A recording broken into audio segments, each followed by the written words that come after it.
আসসালামু আলাইকুম রহমতুল্লাহ। Welcome to Hriday learning school. তো বেসিক্যালি আজকের এই ভিডিওতে আপনাদের সাথে আলোচনা করব ৪৫তম বিসিএস লিখিত পরীক্ষায় যারা উত্তীর্ণ হয়েছে তাদের কিছু জরুরি নির্দেশনা নিয়ে।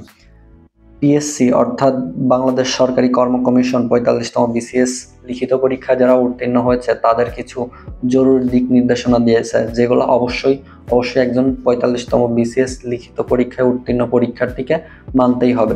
তো চলুন দেখে নেওয়া যাক যে তারা কি নির্দেশনা দিয়েছে। ৪৫তম বিসিএস লিখিত পরীক্ষায় সাময়িকভাবে উত্তীর্ণ প্রার্থীদের মৌখিক পরীক্ষায় অংশ নেওয়ার জন্য বাকি ৩ বিসিএস এর তথ্য দিতে অনুরোধ করেছে বাংলাদেশ সরকারি কর্ম কমিশন অর্থাৎ পিএসসি। তাদের আগামী ৩০ জুনের মধ্যে ৪৬ বিসিএস, ৪৭ এবং ৪৮ বিসিএস এর বিষয়ে তথ্য দিতে বলা হয়েছে।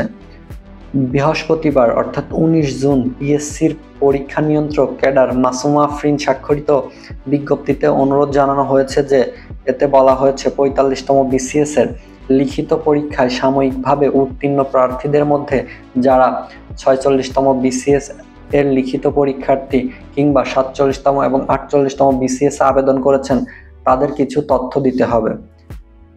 নির্ধারিত ফর্মের মাধ্যমে চাহিদা তথ্যাদি ইংরেজিতে সঠিকভাবে পূরণপূর্বক আগামী ৩০ জুনের মধ্যে দাখিল করতে নির্দেশক্রমে অনুরোধ করা হয়েছে।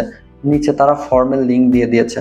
তো আপনারা যারা ৪৫তম বিসিএস লিখিত পরীক্ষায় উত্তীর্ণ হয়েছেন এবং আগামীতে আপনারা মৌখিক পরীক্ষা দেবেন, তাদের মধ্যে যারা ৪৬ বিসিএস এর লিখিত পরীক্ষার্থী বা ৪৭ বা ৪৮ আবেদন করেছেন, অবশ্যই আপনাদের এই ফর্মটি পূরণ করতে হবে এবং সেটি ৩০ জুনের মধ্যে। তো আপনারা যারা ৪৫তম বিসিএস এর লিখিত পরীক্ষা উত্তীর্ণ হয়েছেন সবাই দ্রুত এবং সময় নিয়ে এই ফর্মটি সঠিকভাবে পূরণ করবেন। তো ভালো থাকুন সবাই, সুস্থ থাকুন, দেখা হবে নতুন কোনো ভিডিওতে। আল্লাহ হাফেজ।